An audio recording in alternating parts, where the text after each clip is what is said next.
Hey everyone, in this video I'm going to be showing you my home music studio. So here we go.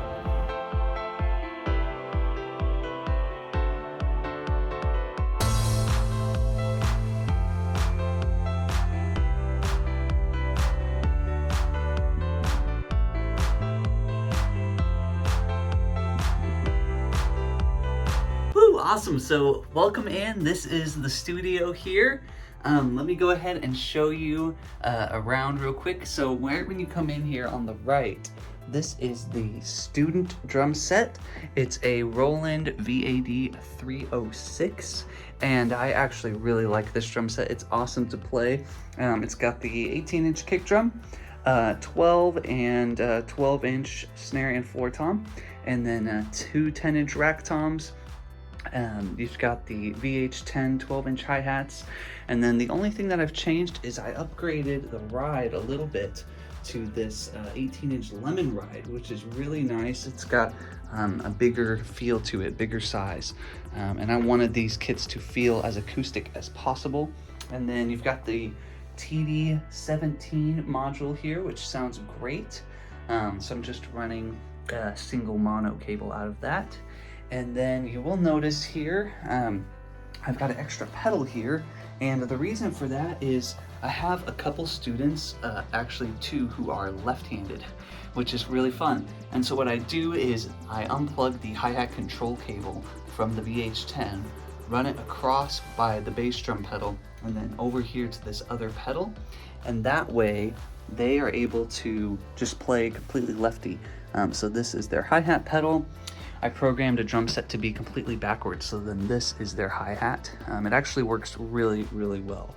And it only takes a few seconds to switch it over, which is awesome. So then this area right here, this is just a little seating area where the parents can sit in on the lessons if they want to. I'd say about 50% of my lessons the parents sit in, which is great. I love it when the parents are here, when they're more involved in the lessons. So I've got this little phone charging station here, which no one ever uses.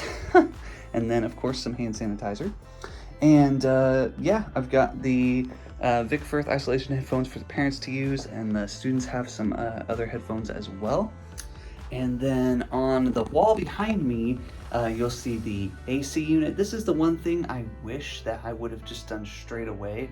I actually tried first to keep this room connected to the main AC system in the house. You can see there, I ended up shutting that off.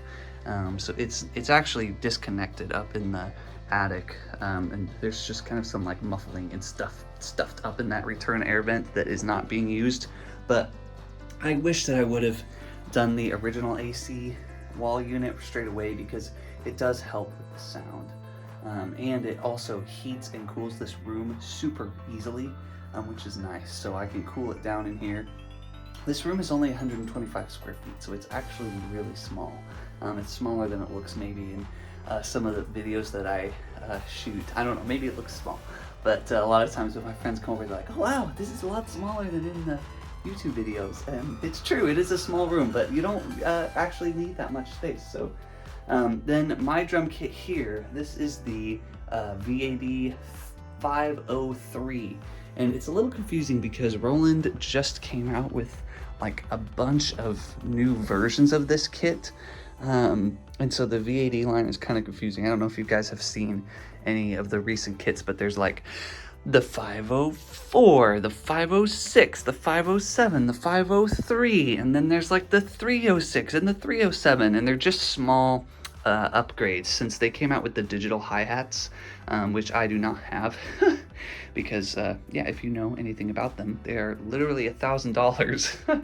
I would love to have them one day, but basically the new versions of this kit, they're just different iterations with like the digital hi-hats and some more robust like hardware for the toms and everything.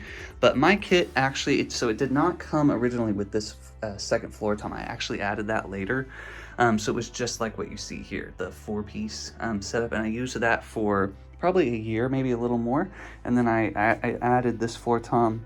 I bought it through Reverb from a guy who was just trying to get rid of one, and it was basically brand new, so that was really cool. I've got the DW hardware, the 9000 series hi-hat stand, and then 5000 kick drum pedal. Both drum sets have the rock and sock thrones, which raise and lower with just the lever, which is really nice because right now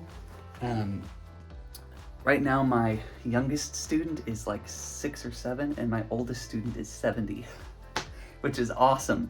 I actually have quite a few adult students, which I love. One guy, he's retired, and he's been taking lessons for a few years, and then a lot of the adults, they just have very similar story. I always wanted to play drums.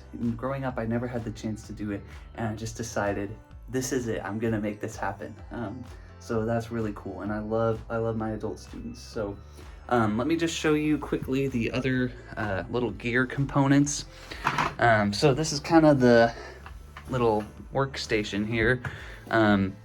So during the lessons, this is my headphone output, student headphone output, parent headphone output, so we can control everyone's headphone level individually. This is the Focusrite Claret USB, 8 pre-USB, so it is totally overkill for what I'm using now, but when I had my acoustic kits in here, I used actually all of these inputs. Everyone always asks me why I don't have acoustic kits in here, and I wish that I could. If you've seen some of my old videos, you know I actually have a DW Collector Series kit, which it's very sad that I'm not getting to play it at the moment. But when our daughter was born last summer, I had to make a change so that she could sleep, you know. I teach till like 8 p.m. a lot of nights in here, so she's already fast asleep by that point. And her room is actually just on the other side of this double wall, kind of behind where the student kit is. So that's why I have the electric kits, but honestly, I really love them. They have grown on me a lot, and I think a lot of people have not played electronic drums of this quality. Like these full-size shells, I mean, they are so sturdy. It just really tricks your brain. It makes it feel like you're playing an acoustic kit. And the triggering, you have to dial in the module a little bit to fit your style, but once you get the triggering set, I mean, it's so accurate. And this digital snare, I mean, you can do all the cross sticks and the rim shots, and it's got positional sensing, and same with the ride. I mean, it just, obviously it's not an acoustic kit, and so you're never gonna replicate that exactly, but it, especially for teaching lessons, it's like perfect. I use, you know, the built-in metronome all the time, and it's just really great. They're perfect for teaching lessons. I would recommend the electric kits for that. This is my 2015 MacBook Pro. It is still going strong. So I run usually I've got, you know, Spotify open, and I have there's a website that I use to track all of our attendance and send notes to the students and the parents each week about what they should be practicing. So I'm always like taking notes over here, and you know, the computer is obviously connected to the interface as well, so we can all hear the music coming out of there. I have this shotgun mic here, which I just always leave it on, and then I gain it up if I need to talk to the students during the lesson. It makes it so much easier than having to take our headphones on and off all the time. I've got my 1964 audio in-ears here. These are great. I have actually some really nice over-ear headphones as well, but these, when I'm in here for so many hours at a time, it's just nice. It doesn't make your ears hurt. The last little gear things is I have the Marino Customs headphone cable here, which is really cool. It's called the Vlog cable, and it splits to a normal 1/8" headphone jack, which I've got over here, and then a 1/4" output, which I run to the iRig. So any of like my Instagram Reels stuff, or anytime I'm just shooting something really quickly, I would just plug this directly into my phone, and then boom, it's already got the audio and the video synced up together. This is just a light. I mean, it's nothing too fancy. So that's all, and I have some decent cable management going on here. Especially if you, when you walk in, you can't see it. I mean, it looks pretty clean, but yeah, it's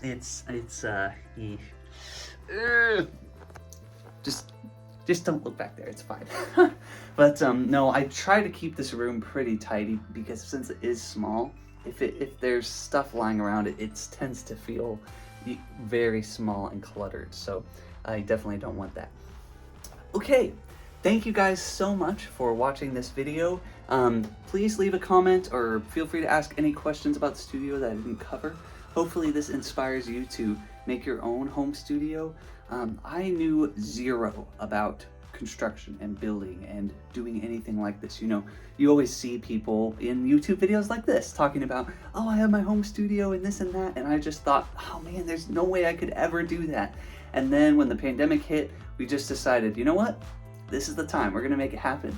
And so I just researched a bunch and had a lot of family and friends help me out, and it's totally doable. You can absolutely do it. So anyway, I hope that encourages you guys and that you enjoyed this tour of my little home studio. If you're a beginner or intermediate drummer, please check out my drum book, The Shantos Drum Method. This is an ebook on my website, and it's got video demonstrations for every single thing in the book. This is the exact material that I use in my private lessons with my students, so it is time tested. It's all the information that I keep teaching everyone year after year, and I just kind of put it all together in one book so that it would be a nice system for us to use in the lessons. So check that out if you're interested in that. I'll put a link in the description. You can also get a JC t-shirt. I have those now. So you can go to the store page on my website as well and check that out. So thank you guys so much, and I will catch you in the next video. See ya.